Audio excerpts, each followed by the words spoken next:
Ladies and gentlemen, please welcome United States Senator David McCormick and Mrs. Dina Powell McCormick. He's got the red, white, blue, blind high on the farm. Semper Fi tattooed on his left arm. Spent a little more in the store for a tag, and the back it says USA. He won't buy nothing that he can't fix. With WD-40 and a Craftsman wrench, he ain't printed dust. He's just made in America.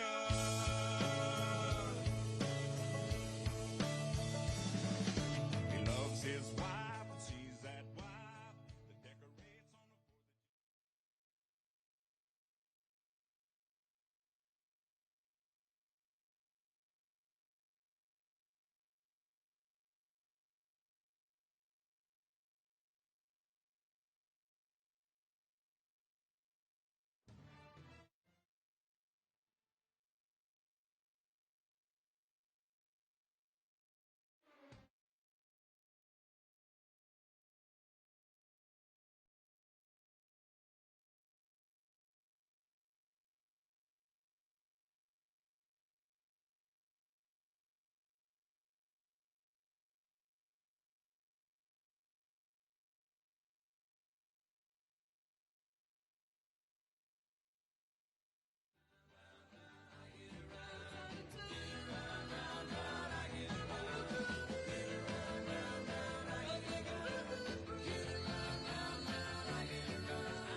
Down the same old strip, I gotta find a new place where the kids are hip. My buddies and me, you're getting real well known. Yeah, the bad guys know us and they leave us alone. I get around, round, round, round, I get around, get around, round, round, I get around, get around, round, round, I get around, get around, round, round, I get around, I get around.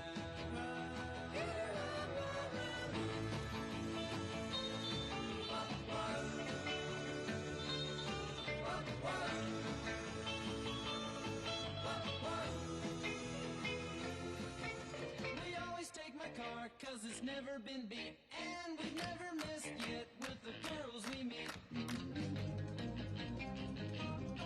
None of the guys go steady, 'cause it wouldn't be right to leave your best girl home on a Saturday night. I get around, round, round, round, I get around, round, round, I get around, round, round, I get around, get around, round, round, I get around, I get around, round, round, get around, I get around, yeah, get around, round, round, I get around, get around, round, round, I get around, get around, round, round, I get around, get around, round, round, I get around, get around, round, round, I get around.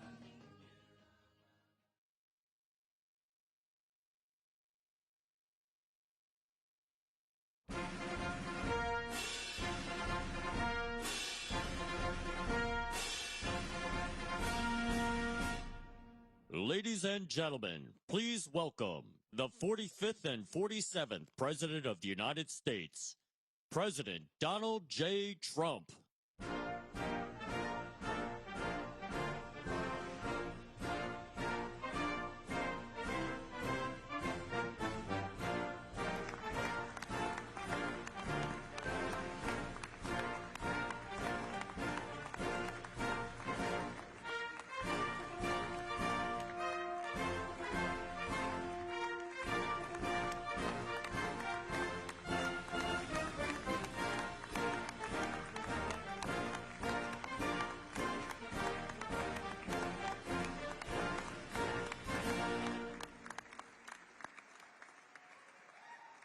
Thank you very much. Come on, John.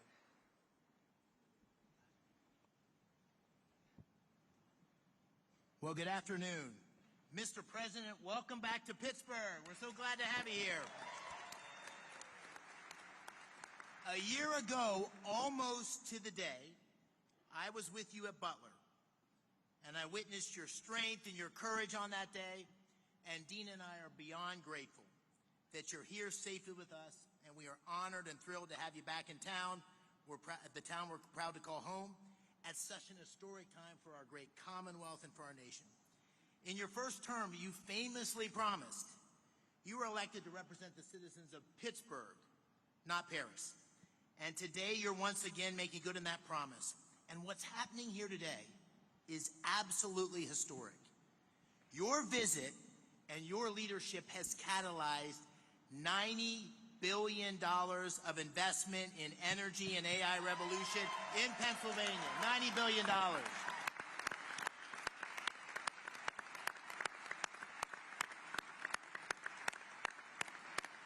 Your presence and those commitments showcase Pennsylvania's story to the world. And today's summit begins to deliver on the promises that you and I made to the working families of Pennsylvania by creating many thousands of new jobs.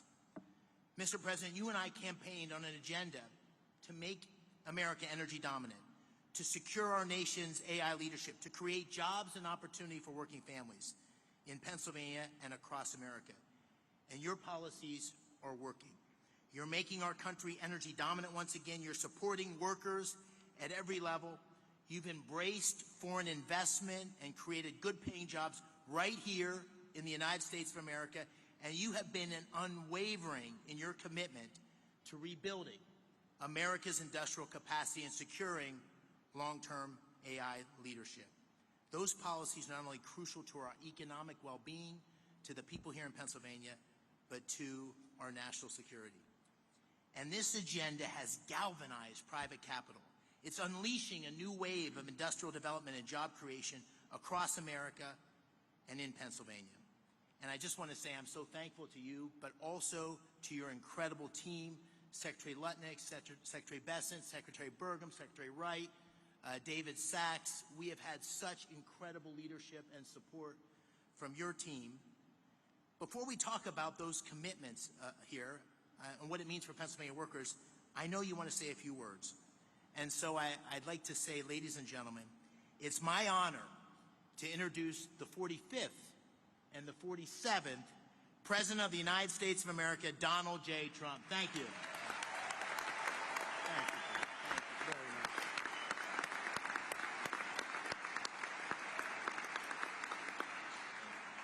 Well, thank you very much, and it's a real honor to be here. And this is a place that warms my heart. It's we did very well in this state, as you know, 3 times actually, and it's been a tremendous experience. I went to school here, I went to college here, and got to know it very well. And the people are the greatest people on earth, so it's a real honor to be here. And I have to say about David and Dina, they had the toughest race there was. I said, this is going to be a tough one. And every campaign stop that I made, we had lots of people, tens of thousands would be a small crowd. And I'd invite David, and he'd get up and do a fantastic job. And it all worked out, but he won a race that was really not doable. I think his opponent was here for a long time, and his father was there for it's about 50 years at least total. And those people aren't easy to beat, but you beat them. So I just want to congratulate you. It's amazing. And he wouldn't have done it without Dina, that I can tell you. We know Dina. Anybody that knows Dina knows exactly what I'm saying. And, you know, he mentioned Butler, but what nobody really talks too much about because they didn't see the order, but I actually looked down to the right before that thing happened, and I said, oh, there's David McCormick. He's running for the Senate. David, come on up. And there were so many people, there was a little problem he had coming up because I said, look, just do it later. And then about a minute later, so, you know, if you would have come up, I don't know what the hell would have happened, right? It worked out better this way, right? Exactly. I don't know if he would have been around, but other than that, I want to take full credit for that. I said, no, don't bother, we'll do it later. So if I didn't say that, who knows? But really great job. Exactly 1 year ago this week, David was at that rally in Pennsylvania. And 12 months later, look at what we have. We have a president. We have really, I mean, if you think about it, we had a country, and I just left the NATO leaders. I left the Middle East, the King of Saudi Arabia, Qatar, as you know, Mir, so great, and UAE. These are three great leaders. And then we just made a deal with NATO where they pay for everything, and we give them the ammunition and the missiles, and we give them whatever they want. We got to get that war stopped. It's so bad. But every leader said, no matter where, they all said the same thing to me, some of them separately, but it's same words, just about. He said, it's amazing. 1 year ago, you had a dead country. We were dead. We didn't think you could ever come back. And now, today, you have the hottest country anywhere in the world. It's true. It's true. So we're back in Pittsburgh to announce the largest package of investments in the history of the Commonwealth of Pennsylvania, and it's not even close. I don't imagine it's too close. I don't think second is too close. That's a big statement. This afternoon, 20 leading technology and energy companies are announcing more than $92 billion of investments in Pennsylvania. And if you want, we could probably get them up. Let's talk to them right now. But this is a really triumphant day for the people of the Commonwealth and for the United States of America. We're doing things that nobody ever thought possible. As of about a month and a half ago, when we came back from the Middle East, we came back with $5.1 trillion of investments from the three countries that I mentioned, and they're great people, great leaders of those countries. But we came back with many, many planes that they are going to build through Boeing. They came back with a package of goods that were, nobody's seen. I don't think anybody's seen. $5.1 trillion. And we are now at about 16, think of this, $16 trillion. And we're at a little bit less than 6 months, but really we're probably at 3 months because it took me a little time to get started, right? So in 3.5, 4 months, let's say, we have about $16 trillion. There's never been anything like that in history. You can go for years and they didn't have numbers like that. And if you look at the last administration, you had negative numbers. You didn't have positive numbers. You're going in the wrong direction. But we have the hottest country, and we're going to keep it that way. Today's commitments are ensuring that the future is going to be designed, built, and made right here in Pennsylvania and right here in Pittsburgh, and I have to say right here in the United States of America.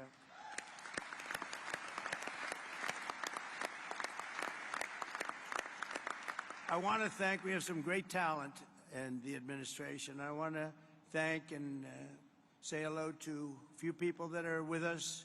Secretaries Scott Bessent, Howard Lutnick, Doug Burgum, Chris Wright. Chris Wright's very friendly with the people up here. Doug, I wanted Doug for energy. I didn't know about Chris. And Doug said, no, I have somebody that's much better than me, right? And Doug never said that in his life. You have to know.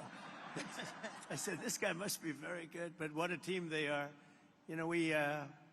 We have one controls the land and one controls the energy, but it was sort of intertwined. So we put them together, right? We never even discussed who's supposed to be the leader of the pack, but boy, it was one instruction, drill, baby, drill, right? And they are drilling. They are drilling. We have the EPA administrator, probably, I must say this, Doug, I hate to say it, Chris and Doug and all of you guys, the most important man on the dais today is Lee Zeldin. It's called environmental protection because he's going to be the one that gets you a permit.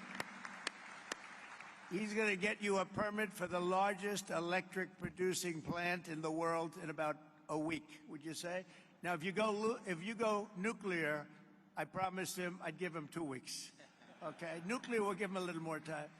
But the biggest problem we've had is it takes years and years to get permits, and he really is.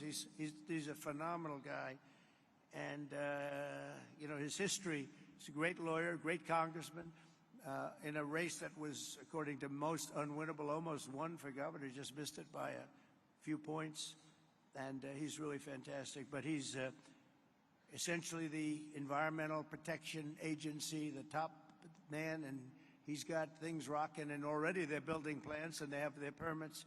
These are permits that would have taken you literally 10 years to get. or I would really say 10 years before they voted against you, because that's really what was happening, and it's crazy all over the country. But we're freeing it up, and he really is going to be able to produce. And I'm looking at the numbers of China, where they're producing a lot of electric. Well, they only have one man they have to worry about, our friend, right, President Xi. He can do that by himself. I don't know if I can. Do I have the right to overrule you? Maybe. I don't know. Probably I do, but I won't have to. But so he has one man, and we have one man. The one man is sitting right there. We appreciate you doing an amazing job. They're building plants already, and they're building plants, and they have already their permits. And I have to I have to brag just for a second, because when I first heard about AI, it's not my thing. Although my uncle was at MIT, one of the great professors, 51 years, whatever. He was the longest-serving professor in the history of MIT, 3 degrees in nuclear, chemical, and math. That's a smart man. Kaczynski was one of his students. Do you know who Kaczynski was? There's very little difference between a madman and a genius. But Kaczynski, I said, what kind of a student was he, Uncle John, Dr. John Trump? He said, what kind of a student? And he said, seriously good. He said he'd go around correcting everybody, but it didn't work out too well for him. Didn't work out too well, but it's interesting in life. But I will say this, that we have the greatest brains, we have the greatest power, and we are going to have more electric. I said to some of the guys coming in, they wanted to hook up to the grid. I spoke to Mark and Jeff and a lot of people. And they said, well, we want to know about the electric, because I was told we'll need from David. You're the first one that told me. That's why I hired him, because I said he told me something I didn't know. He said, you need double the electric of what we have right now, and maybe even more than that. Remember that? And I said, what, are you kidding? And that's double the electric that we have. Take everything we have and double it. And actually, the number, that was even low. You need more than that. And to do that, you'd have to hook up to an old grid, in many cases broken, and certainly very much open to destruction from bombs and planes and from, frankly, storms. You see what happened, that horrible situation in Texas. And you'd be subject to that. And it's fragile, but it is old, and it can't have the capacity unless you totally rebuild it. That would take decades. And I said, well, why don't we do this? Why don't we, when you build your plant, wherever you may build it, you build your own electric plant? And nobody took it seriously. They sort of looked like, I can't really take that seriously, because they didn't believe it was happening. So the smartest people, some of them on stage right now, were saying, huh. And then they'd say, well, how do we hook up to the grid? We want to hook up to... They didn't believe what I was saying. And I said, no, I'm really serious. I'm going to let you build, right, Lee? I'm going to let you build with your plant. You're going to build, we'll make you like a public utility. You're going to build your own Con Edison in New York. You're going to build your own electric factory, and you're going to make your own electricity. So this way you can have a great plant. And what you'll do is, if you have excess, you can sell it back into the grid. You'll even make money from the electric business, because these guys do know how to make money. They'll end up doing things that will be shocking. And you're going to make your own plant. So when I looked at the numbers before, I saw a board outside, and it showed how much electricity China's making. Well, we just started, but we're going to actually end up doing more than them, and it's going to be done privately, and you're going to own your own electric plants, and they'll be powered by maybe nuclear, maybe gas, maybe coal. You know, we brought coal back in. They won't be powered by wind, because it doesn't work. I hate to say, it just doesn't work. It's rather because that you want to use for your plant, and you'll build a plant, you'll build your electric, and this way you have no excuses, because I didn't want to be the one that said, listen, we're trying to build that grid in 10 years from now, and you wouldn't be able to open. You're going to build it with your own plants. And so people heard that. They couldn't believe it, and finally now they believe it, because we have a couple that are already started, and they're building their electric plants along with their separate plant. And in fact, some of them are building the electric plant inside of their main building. So it's really exciting to see. But I was very proud of that, actually. White House AI czar David Sachs. David, thank you very much. Great job. David interviewed me on his podcast about, what's that now, 2 years ago or something in San Francisco, and I said, this guy's very smart. If I pull this sucker off, I'm going to probably hire him in some form. I got to get him in. But you've been doing great. Thank you, David, very much. Director of the Office of Science and Technology Policy, Michael Kratsios. Michael, thank you. Thank you, Michael. Thank you, Michael. Good job. They tell me you're doing great. Thank you very much. As well as State Senate President Pro Tem Kim Ward. Kim, thank you. Kim, good job. Kim's very happy right now. State Senate Majority Leader Joe Pittman. Joe, thank you. And State Senator Greg Rothman. Thank you very much, Greg. Thank you. I also want to recognize your great congressmen. These are friends. These are warriors. They just passed the great, big, beautiful. See, I add the word great. I like to say because the really was really supposed to be great, big, beautiful. They call it the big, beautiful. But I had great. They took the word great out. I was on a show called Deface the Nation or something like that. Ladies and gentlemen, Deface the Nation. And I said, I want a great, big, beautiful bill. And they named it that. And it really is. It was supposed to be 7 bills. Could have been 2 or 3, but it was supposed to be originally 7. I said, let's put them all together. And if you put them all together, there's going to be something for everybody. And that's what happened. And we got it passed. And Republicans did it. We didn't get one Democrat vote. Think of it. The biggest tax cut in history, and we didn't get a Democrat vote. And so many other things. No tax on tips. No tax on Social Security. No tax on overtime. But the biggest tax cut in the history of our country, you got that. Also, the biggest deduction. You know, you have a 10-year period. Last time we had a 1-year period. Now you have a 10-year period. And that's what made the first one. We had the most successful economy in the history of our country during my first term. And we passed a bill, but that bill, honestly, as good as it was nothing compared to this one. And the biggest thing and the biggest reason for the success was the deduction. And you're allowed to do it. And this time we're including structure, so you're able to deduct those big structures that you're building. So nobody thought that was even possible. But I want to introduce the people that did it. Dan Muser is here. Where's Dan? Dan, you... Oh, they're in Washington working on our next bill. Good. They shouldn't be here. Now I don't have to mention their names, you know. Although they're watching on television, I guarantee. Oh, that's right. They're working on our next one, which is coming for a vote, I think, on Friday. Wow, I'm impressed. But JT, GT Thompson, Lloyd Schmucker, John Joyce, Mike Kelly, Scott Perry, Rob Bresnahan, all terrific people, and Guy Reschenthaler. These are great people. They're warriors. They fought with us. They voted with us. We only had 2 negative votes. I didn't invite those 2 guys to anything. We had a guy named Rand Paul Jr. He's known as Rand Paul Jr. in the House. He always votes no. And we had somebody else. I did him a big favor, and I said, well, he's not going to, sir, I don't think so-and-so is going to vote. I won't mention his name. And I said, no, he's going to vote because I did him a very big, big favor, very personal favor, as big as you can get, having to do with death and life. But having to do, no, he's going to vote. Don't worry about it. Okay, sir, if you tell me, but I don't think we're going to get his vote. Don't worry about it, I said. I know what I'm talking about. Don't worry about it. And sure as hell, he voted against us. And I said, another one down, another great move by Trump. Anyway, so much for favors. You know, it's welcome to the world of politics, right? Right, David? We know about that. But we're here today because we believe that America's destiny is to dominate every industry and be the first in every technology.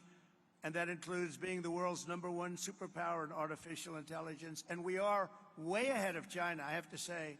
We're way ahead of China, and the plants are starting up, the construction's starting up. And did you notice that 2 days ago they just announced that they had a budget surplus of $25 billion in this country? Right, Howard? They never saw anything like that. Everyone would say, where did that? That's been like decades, $25 billion, and that's peanuts compared to what it's. And it's good business practices. The tariffs are coming in by the hundreds of billions of dollars, and they're really at the infant stage right now. It's only on cars and steel, mostly, and the rest is starting to kick in. We just made a deal today, a big one with Indonesia, a great deal, and they've opened up Indonesia fully. You know, Indonesia really has great copper, very, very powerful copper, but they have a lot of things, and we have full access to Indonesia. we'll soon be announcing probably, I don't, if we do, we do. If we don't, that's okay too. I don't mind, because I'm very happy with the letters that we send out that you'll be paying X percent. I almost like it better if you want to know the truth. But Scott and Howard, they like to go the old-fashioned way. Let's work hard to make a deal. I don't know. There's something about pay us 35% of everything, and we're very happy. But I think India is going to open up, and a lot of countries are going to open up. And some that don't, they'll just be paying a very substantial tariff, but peanuts compared to what they should be paying. So we have some amazing things. China and other countries are racing to catch up to America, having to do with AI, and we're not going to let them do it. We have the great chips, we have the great everything, and we're going to be fighting them in a very friendly fashion. I have a great relationship with President Xi, and we smile at the back and forth, but we are leading. I heard somebody say before that we're going to try and catch China. We're not catching them, we're leading. And one of the advantages they have is they show the electric that they have it. They're opening up coal-fired plants all over the place, and we're entitled and allowed now to do that too. We took coal, it was taken out of the chain, and coal is actually a very, very powerful. I say you're not allowed to call it coal. You have to call it clean, beautiful coal. You're not allowed, John, to call it just coal, because people don't understand. We call it clean, beautiful coal. But China is, I think they're going to be very far behind. Mark my words, I think they're going to be very far, because we have a lot of places going up right now, and they're all going to be great. And they actually feed off each other. But remaining the world's leader in AI will require an enormous increase in the energy production, and that's taking place, and you're doing it yourself, and a massive build-out of physical infrastructure and the tremendous technology skill that Pennsylvania has. I mean, you have tremendous skill in this state. Today, the Commonwealth is reclaiming its industrial heritage and taking its place at the forefront of the AI technological revolution. And as I said before, it's an expression I used all during the campaign and screamed it out, "We'll drill, baby, drill." And people went crazy. We had big crowds, as you probably heard, biggest ever, biggest in history. The investments being announced this afternoon include more than $56 billion in new energy infrastructure and more than $36 billion in new data center projects. And a lot more than that are going to be announced in the coming weeks, not even months. I think we could say weeks, right, Howard? In the campaign, I promised that I would save the Homer City power plant 50 miles east of here that Joe Biden's Green New Scam forced to shut down. It's a Green New Scam, greatest scam in history, the greatest in history. Well, the auto pen, I think, is a bigger scam, if you want to know the truth. Actually, I do believe that. Today, we're pleased to report that a $15 billion investment from Knighthead Capital Management. Who's here from Knighthead? Well, I'm very impressed with that. 15 billion, that's pretty good. It's a great location, too. Wow, that's very impressive. Thank you very much. That's a big number, huh? It's a big number, and yet it's peanuts relative to what it would get. That's a good job. But the Homer City site is being resurrected as the largest natural gas-fired power plant ever to be built in North America. Is that right, huh? That's fantastic. As another example, Google will be investing billions and billions of dollars to revitalize two major hydropower facilities in Pennsylvania. Congratulations. Say hello to Sergey and Sundar. They've done a pretty good job at Google, I'll tell you. And they have their star right here, so congratulations. That's really fantastic. And under the last year of Biden, China added 11 times as much power generation capacity as did the United States. That's under Biden. That's not under Trump. That's under Sleepy Joe. Under the Trump administration, America is getting back in the game, and we're going to actually be doing more than they do, as I said. And on day one, I ended the Green New Scam. I also ended Joe Biden's war on clean, beautiful Pennsylvania coal. Totally ended it. Coal has equal, if not greater, status. It's a very powerful. It's a very powerful thing, coal. China, it's sort of interesting. China makes windmills, but how many wind farms do you see in China? I haven't seen any lately. It's sort of crazy. They build the windmills, sell them into our country, sell them all over the world, and they ruin their fields and ruin their valleys. And then you look at China. Where's your wind farm? Well, we have one. We're thinking about one. No, it's the whole thing is crazy. But they use coal, and they're building right now about 52 power plants, all of coal. I signed historic executive orders to expedite construction of brand new nuclear power plants, which is very hot. We've issued an order, as you probably know, 1 month ago, making it very easy and very safe to build nuclear power. And Westinghouse, I know, is represented here, and they're become a whole brand new Westinghouse. Congratulations. It's a great thing you're doing. They were hurt by some very incompetent people. I watched what was going on there, and in the form of regulators, they were really doing a number. Our regulators are the opposite. We'll be very safe, but we're fast and safe, and you're going to get a whole different group of people. But it's announcing plans to build 10 state-of-the-art nuclear reactors in the United States. That's great. Congratulations to Westinghouse. And to further accelerate investment in the industries of tomorrow, 2 weeks ago, we enacted the largest tax cuts in American history. When I signed that one big, beautiful bill into law, we're adding to it a little bit, and we're refining it a little bit, all to the positive. And that's why the congressmen, I'll pretend I'm really angry at them, but I would actually be angry at them if they showed up, Lee, right? I'd be much more, if they're here, I would not be happy. The bill allows 100% expensing on all new equipment, something that's never happened before. Factories, research, and as I said before, even structure. To further protect Pennsylvania industry, 2 months ago, I came here to announce my approval of a historic investment deal with Nippon Steel of Japan, to keep U.S. steel right here in Pittsburgh. And we have a great woman here, Selena Zito. She's the writer. She writes on the Rust Belt and the Midwest, really, but the Rust Belt, anything having to do with rust and belt. Where is Selena? Is she around there someplace? Because I'm doing an interview with her in a little while. And I said, do me a favor, let me do the interview after this. This way we can be right on time. Where is Selena? There she is up there. Oh, she's great. You can't be angry at me now, Selena, because I'll be with you. I said, Selena, can we make it after? Otherwise, we're going to keep a lot of money waiting. These people have big money. When I saw the people here, I said, Selena, I'm sorry. I have to delay this. And also, Miss McAdams. Where is Miss McAdams? We're going to do one with her, too. And she's great, with Fox. And she's been fantastic. Stand up. Stand up. Young and smart and vibrant. She's been you've done a great job. So I'll see you in a couple of minutes. All right. That's great. We can't keep this kind of money waiting. These are truly the biggest investors in the world, including my friend John on my left. But these are the biggest investors in the world. I'm sorry, McAdams, and I'm sorry, Selena. That's the way it works. It's very impressive. But Nippon Steel, and we got it, and we have all sorts of protections because of the fact that U.S. Steel was you people years ago. 80 years ago, it was the biggest company in the world, most powerful company in the world, and we were very strong. And Nippon's coming in. They're going to be investing $17 billion. They're going to build new plants all over the country using U.S. Steel, and we have the absolute control because we don't want to lose control of that one name. That one name is very important for to the history of this country, and I think Nippon's going to do a fantastic job. And, you know, in some cases, they could take it back to their country. I said to people, because a lot of people said, well, what do you think?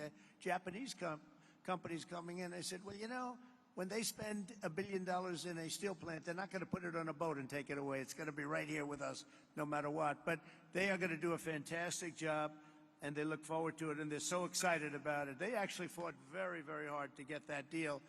And I think when you look at the countless jobs at the Mon Valley Works in western Pennsylvania, we have something that's going to be really incredible. And we did keep a golden share. You know who has the golden share? I do. I have the golden. Does everybody know what a golden share? A lot of these people from the Middle East, they don't have to worry about golden shares. But we have a golden share, but Nippon's going to do a fantastic job. With that historic announcement and the new commitments being made today, we're building a future where American workers will forge the steel, produce the energy, build the factories, and really run a country like, I believe, like this country has never been run before. I think we have a true golden age for America. We've been showing it, and it truly is the hottest country anywhere in the world. And I'm honored to be in Pennsylvania, and I'm honored to be in Pittsburgh, and you're going to see some real action here, so get ready. Lots of jobs, lots of success. Really a beautiful thing is, it's going to be beautiful to behold. So enjoy yourselves, and I look forward to hearing some of your geniuses speak. If that's okay, I'll stay around, all right? Thank you. Okay, thank you. Thank you. Thank you, Mr. President. Thank you so much. Again, thank you for being here. And you coming has allowed us to have this incredible summit. It won't surprise you, this summit was Dina's idea. But what it's allowed us to do is catalyze the investment. It's allowed us to get a lot of attention on Pennsylvania's story, and it's allowed us to deliver on the promises you and I talked about, which is jobs for working families, really create opportunity here in Pennsylvania. So it's the manifestation of your agenda. And we're going to talk today about those $90 billion of investment. You'll hear from Blackstone and QTS, CoreWeave, and others. They pledged $36 billion to build data centers. You'll also hear from companies that invested tens of billions in generating the power needed to run those data centers. We have great investments in natural gas production and pipelines, but also in nuclear. Brookfield's repowering of 2 hydro facilities with Google that you mentioned. The great Pittsburgh company Westinghouse will tell you how they're going to deliver on your call to strengthen America's nuclear power industrial base by placing 10 reactors under construction by 2030. And Constellation, which is here, Joe Dominguez, is upgrading Limerick Clean Energy Center to bring an additional 340 megawatts online. First Energy and Pennsylvania's PPL have collectively pledged $20 billion to build and operate the grid infrastructure required to support a data center renaissance right here in Pennsylvania, and to ensure that ratepayers don't foot the bill. And finally, you got technology companies like Google, and they're investing in bringing the benefits of AI to Main Street, and their AI Works for Pennsylvania initiative, which will offer AI training for 1 million small businesses. The great thing about today is these are not empty promises. These are tangible, real commitments, and they're only the beginning. The distinguished leaders you have around the table here, from Larry Fink to Darren Woods, from Toby Rice to Bruce Flatt, to great global investors like my good friends Chow Kit from Singapore, Haldun Al-Mubarak from the United Arab Emirates. They've traveled long distances to witness firsthand this historic moment and to see firsthand what's happening in Pennsylvania. And these investments are a testament to Pennsylvania's unique resources. Unbelievable natural gas reserves, abundant fresh water, a massive installed base of nuclear power, incredible tech universities like CMU, our host today, thank you, Farnham, amazing skilled trade engineers represented by Pennsylvania's own Rob Baer and Brandon Bishop here of the National Building Trades. But none of this would have happened. None of this would have happened without your unwavering commitment to unleashing American energy dominance and standing up for workers in Pennsylvania and across the nation. They're going to see those workers tangible job opportunities here today. These projects will create tens of thousands of construction jobs and thousands of well-paying direct and indirect jobs supporting these projects, supporting these industries. It's going to make a big difference in Pennsylvania communities. So, Mr. President, this is the beginning of an economic renaissance for Pennsylvania and a huge step forward. And I want to thank you for making it possible and for being here in the Steel City. So let me give you one more hand. Thank you. Thank you. So with that, if it's all right with you, Mr. President, I'm going to call on a handful of the people here and let them tell you a little bit about what they're thinking and why they're investing. I'll start with, to your left, John Gray, President and COO of Blackstone. $25 billion in data center and energy infrastructure in Northeast PA. Thank you, Dave. I want to start by thanking President Trump for recognizing the importance of American leadership in AI innovation and for prioritizing the physical investment required in digital and energy infrastructure to make this AI revolution possible. We believe this new technology can lead to a manufacturing renaissance in the United States. Generating electrons will spur economic activity and employment growth right here in Pennsylvania.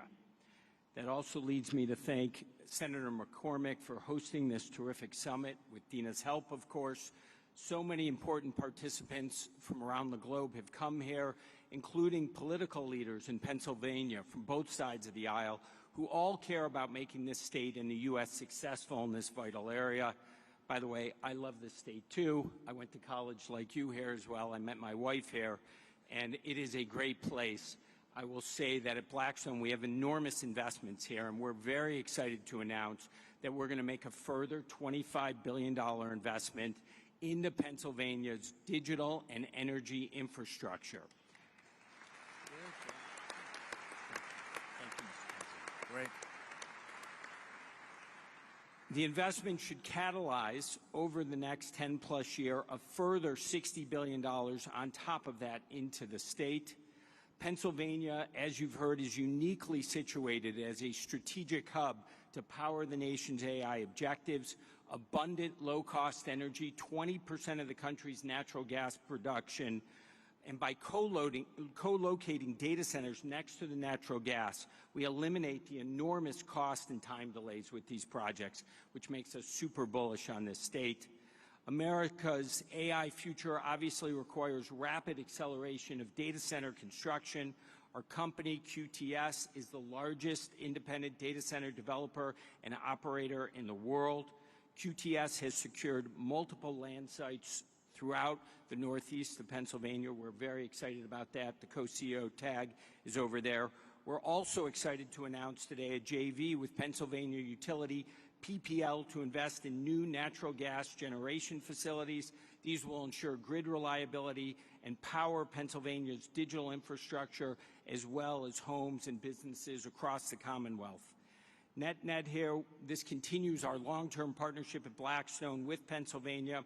We believe 6,000 plus jobs will be created or supported annually over the 10-year construction timeline. Over 3,000 permanent jobs will be created or supported by QTS and its customers.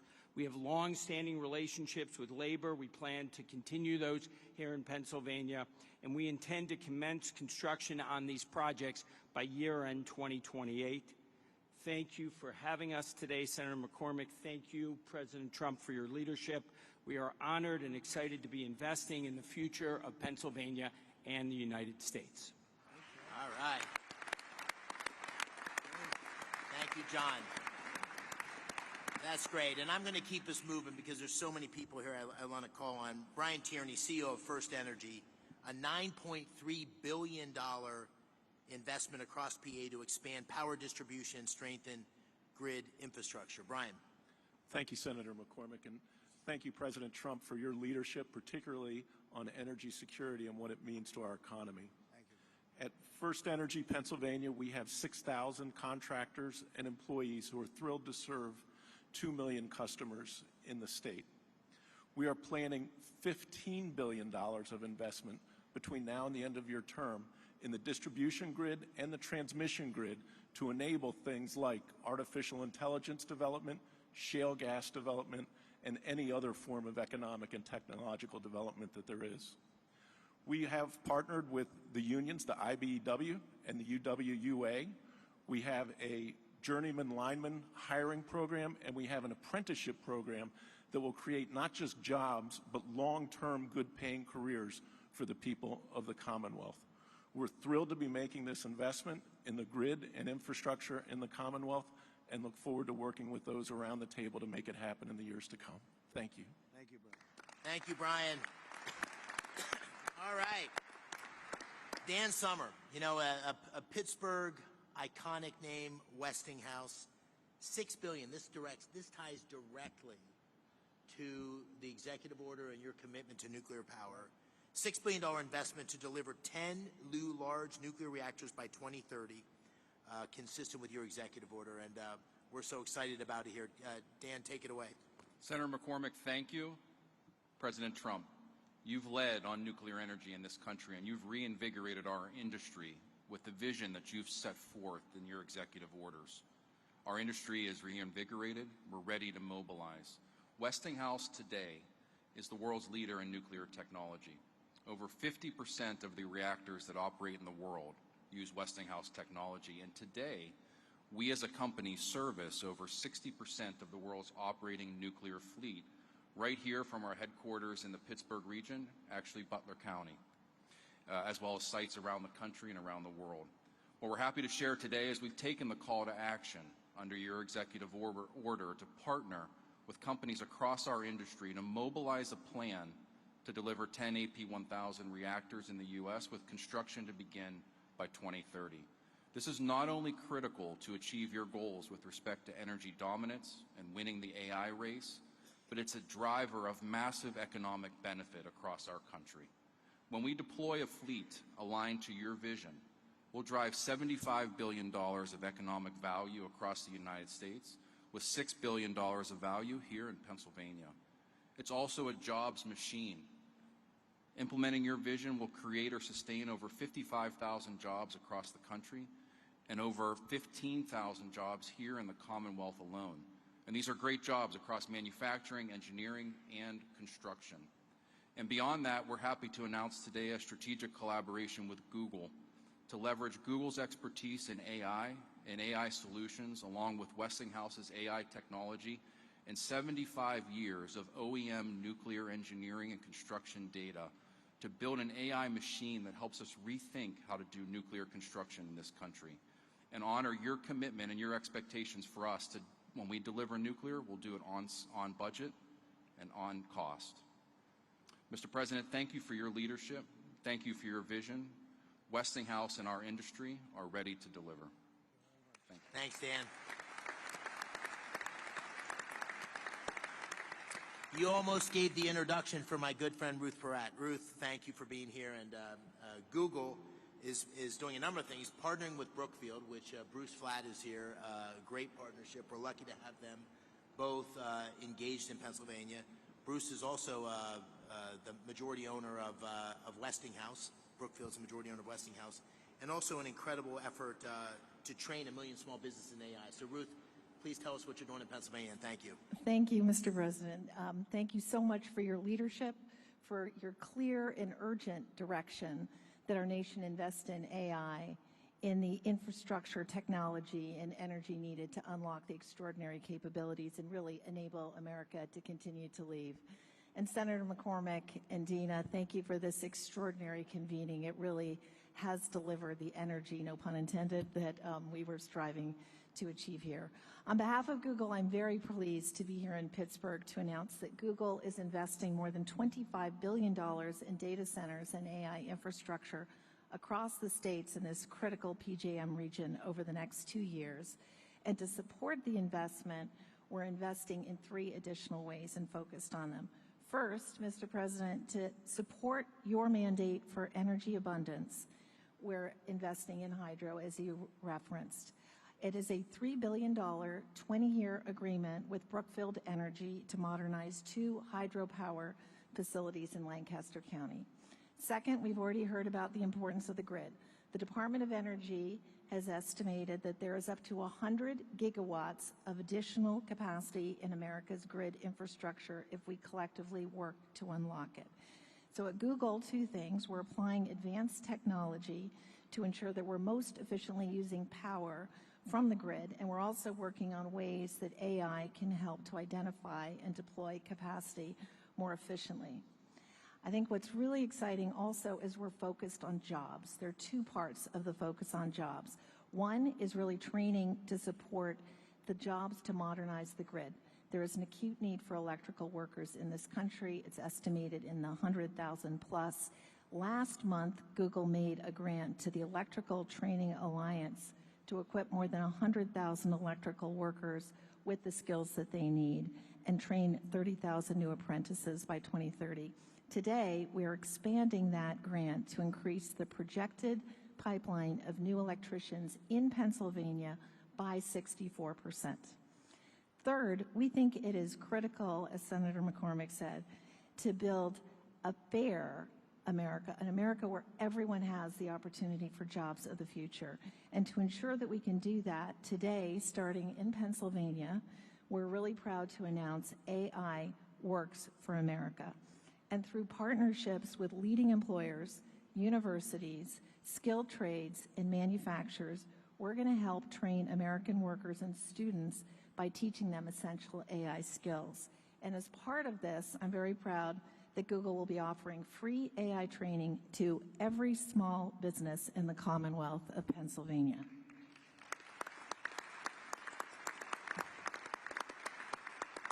One final comment. We are proud that Pittsburgh is our home. It's been our home since 2006. Our first office was actually right here at Carnegie Mellon, and continuing the trend of this line right here, I also went to school in Pennsylvania, and we're very proud of it. So thank you again. Thank you for being here, and thank you for all your catalyzing.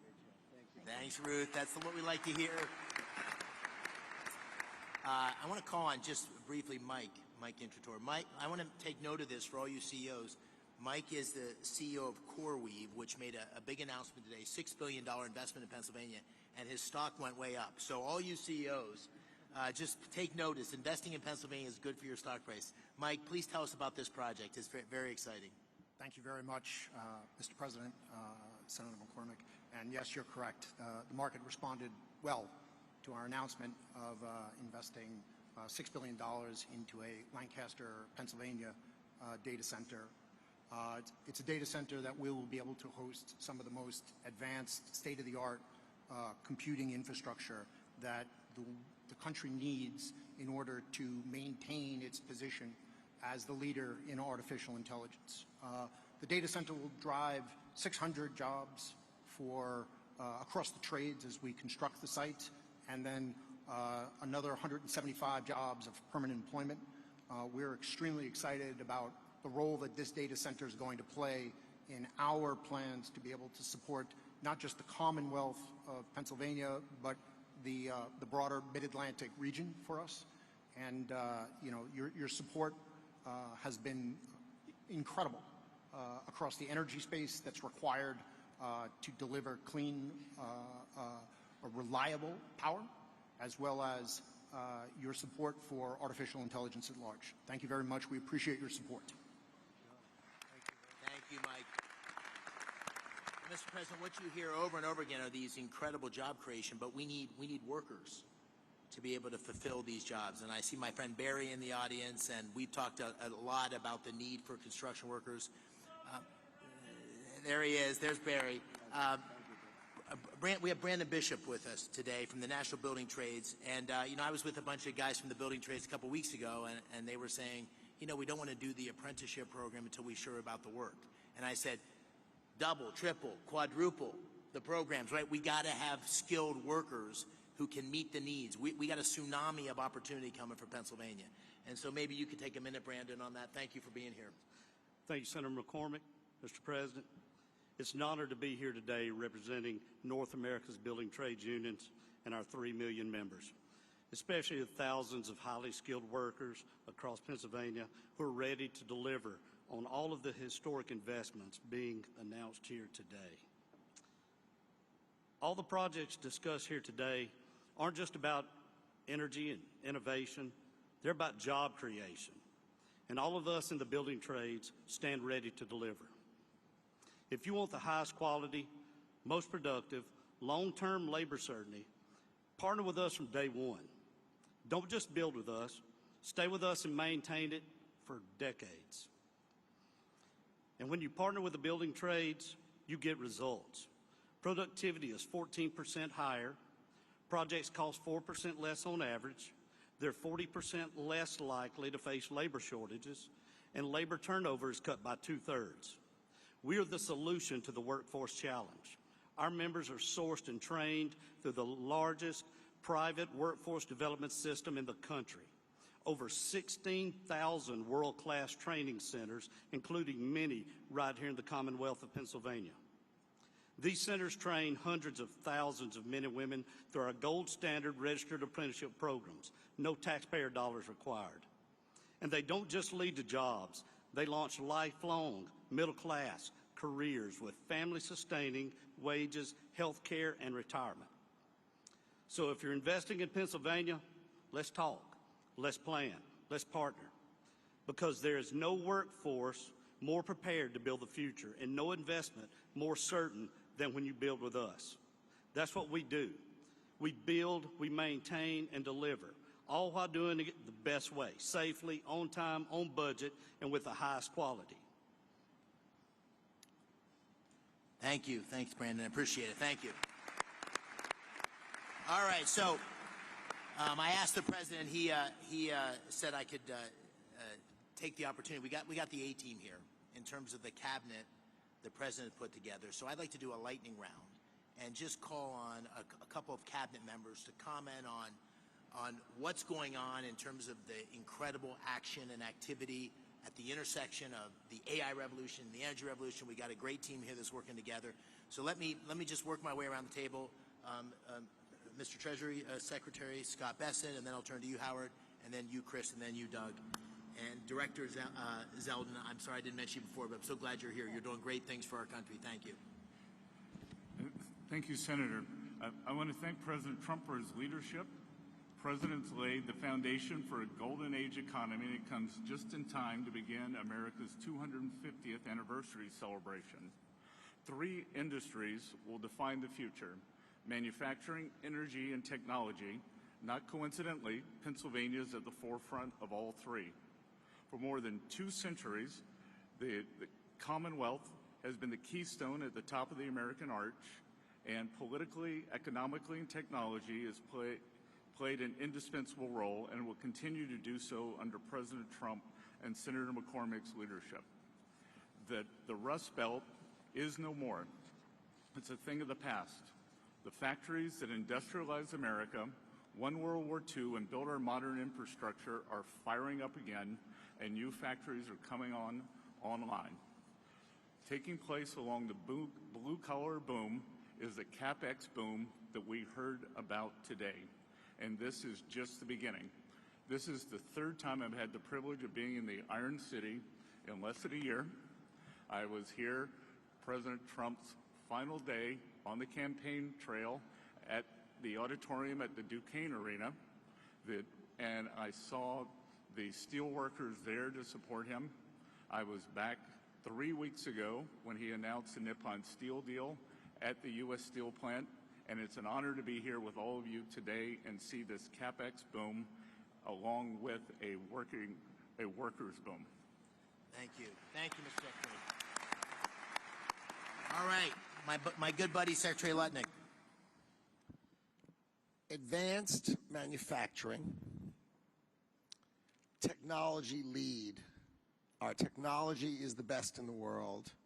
President Trump is out to unleash that technology to make sure we win the AI race. But he knows that we need energy to drive it. And that's why he campaigned on drill, baby, drill, because we need energy. We need it across the nation, and we need it in Pennsylvania, which has got amazing natural gas resources, incredible.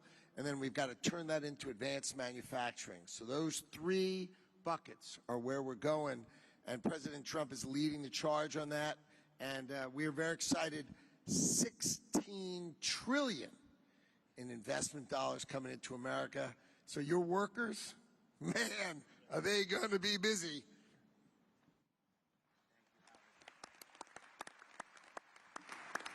Secretary Wright, let me turn to you, and then Secretary Burgum.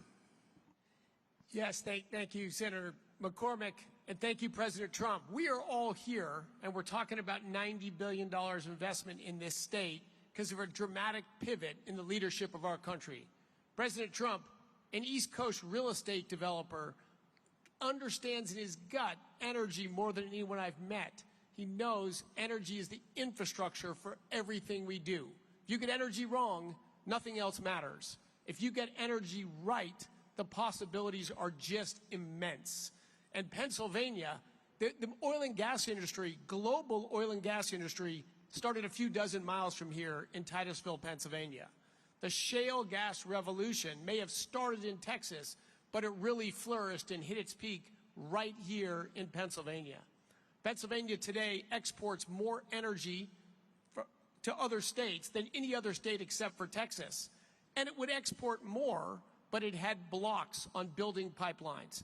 2 great opportunities for Pennsylvania energy. One, and President Trump is hard at work at both of these, one is to get those pipelines built from Pennsylvania to New England so we can change the quality of life and opportunities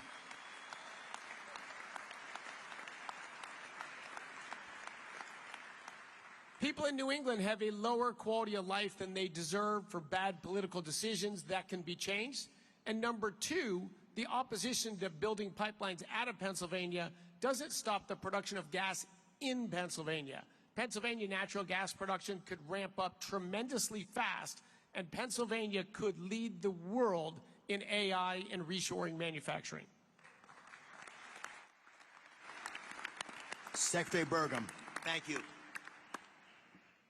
Thank you, Dave and Dina. President Trump, it's such an honor to work for you. Your vision of energy dominance is the foundation of this golden age for America is coming true. And it's just common sense. You've called this the party of common sense, but it's when we talk about cutting taxes like never before, cutting regulations, speeding permitting, we're the hottest country in the world because of the policy changes that are drawing all that capital to come here. And now we combine this with the incredible natural resources that we have. You understand better than anyone that the balance sheet of America is the biggest balance sheet in the world, the natural resources that we have. And by unleashing energy, you know that that's what's lowered inflation. It's bringing prosperity at home, but it's also bringing peace abroad. You identified that there was a couple of threats to our country. One was Iran having a nuclear weapon. The other was losing the AI arms race to China. You took care of one of those a few weeks ago. You're helping to take care of the other one here. And I just want to say, again, that your understanding of what needs to be done, your understanding that we need more power, because a kilowatt of electricity today is worth more than it ever has been in human history, because we can take Pennsylvania natural resources like gas, turn it to electricity, turn it to intelligence, and that intelligence lifts every single industry, not just one industry, not the company that owns the data center. It lifts everybody that uses it. This is going to be the biggest change in human productivity in history, and the U.S. is going to lead thanks to your vision. Thank you. Listen, I want to just close by saying what an extraordinary group of people here today. Thank you all for coming. As we have, there's just people you could talk for days just listening to the people around this table. So thank you for being here. Thank you for your commitment and investment in Pennsylvania. Thank you all you in the audience. The Pittsburgh Post-Gazette ran an article last week, and it said in the first line or two, not since the days of Andrew Carnegie has so much economic power been gathered in one room in Pittsburgh. And I really believe, Mr. President, based on you being here, we're going to look back on this day and say that this was a real seminal moment in the history of our Commonwealth, and maybe even in the history of our country, because not only of you being here, but all the policies that are leading us in this direction and the leadership you're showing. So I want to thank you on behalf of Dean and me. Thank you on behalf of Pittsburgh and Pennsylvania. We're grateful for your leadership, and thank you for being here today.